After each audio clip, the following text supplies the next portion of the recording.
Welcome back once more, ladies and gentlemen. We proceed with our special edition and coverage on this Middle East conflicts are happening right now. We're going to be speaking to the Professor of Political Sciences, Dr. Mariam Waheed. Good evening to you, Dr. Mariam. Good evening.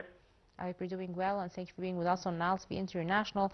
I'm sure you're familiar with the UN Security Council that was held, and I would like to ask you about the specific mechanisms or tools that the UN Security Council has right now at its disposal to address this conflict and war in the Middle East. So there are several discussions taking place right now in the UN Security Council regarding the escalation of conflict and of the usage of Chapter 6 of the UN Charter regarding the Pacific settlement of international disputes. So international disputes can be settled through peaceful means like mediation and also negotiations. So there are several discussions of how there can be a kind of negotiations taking place. The U.S. President Donald Trump has mentioned that there can be negotiations with Iran.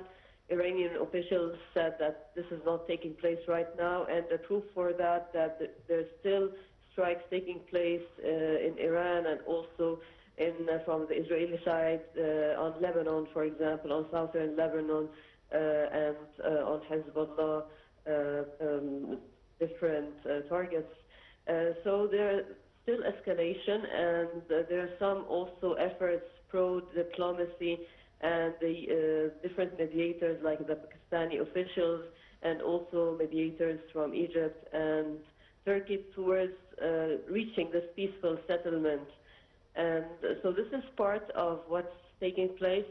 Another thing that happened today also, that there was a discussion at the UN Human Rights Council condemning the attack on the Manab school that was on the first day of the war. So we're now on the 27th day of the war on Iran, and still we're seeing more strikes. The U.S. President Donald Trump said he will not attack any energy spots or fields. But there was this discussion very importantly by the UN Human Rights Council and an important speech made by the UN Human Rights Commissioner when he condemned the attack on the Manab schools, which caused the death of nearly 170 students and teachers. So there are calls for immediate investigations of what took place at that time, and also the responsibility of U.S. officials to submit the results of this investigation. Dr. Mariam, as a political sciences professor, to what extent do you think the UN Security Council can come up with a resolution rather than just a formal condemnation?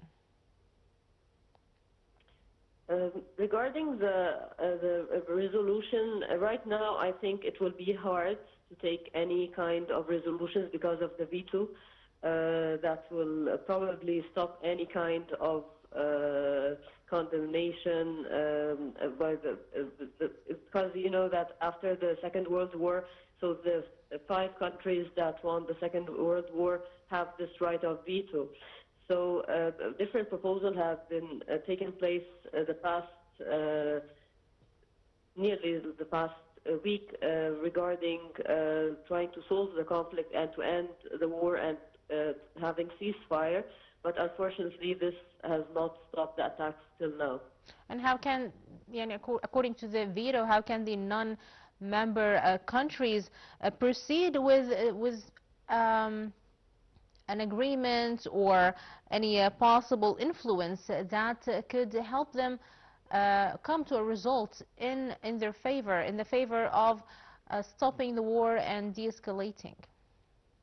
Yes, this can happen through trying to pressurize all sides of this war and also the parties in the conflict to try to find a common ground and to try to find some kind of compromise to stop the war, and also, very importantly, to stop the attacks on civilians, because this is in violation of the Geneva Conventions for example, the attack on a school in the first day of the war. This is totally in violation of the Geneva Conventions, and this is an attack on students and teachers, and also schools as civilian buildings. So there are a lot of discussions taking place and a lot of proposals, even by non-permanent members, trying to influence the path of the war by mediation or trying to find out a common ground between the different parties. But this will take time, actually. Specifically, if we are following also the news that Iran continues its closure of the Hormuz Strait, and even like a couple of hours, there was like 3 ships that were not allowed to pass through the Hormuz Strait. Iran mentioned a couple of days that it will open the strait for safe passage, and even there are more discussions taking place now from or some kind of talks trying to limit the passage of different ships. Dr. Mariam, one more thing I'd like to ask you. Is there room for diplomacy anymore? Is the table of negotiations, can the conflicting parties actually sit down on it? As the United States, Trump has been saying he's talking to Iran, is quite fruitful, but Iran denies any talks is happening at all. So is there room for diplomacy anymore? Yes, I think that there's a room for diplomacy, even that the war is escalating, but this will not also continue because there's also the psychological factor that is affecting the American forces and also the Israeli forces.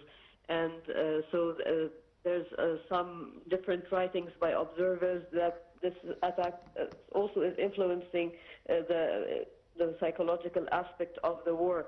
So it's not only of having strong military capabilities, but if people are, or the different forces are ready to continue this war to that scale in the upcoming period, I think that there can be this de-escalation, but it will take some time in order to find a way for diplomacy.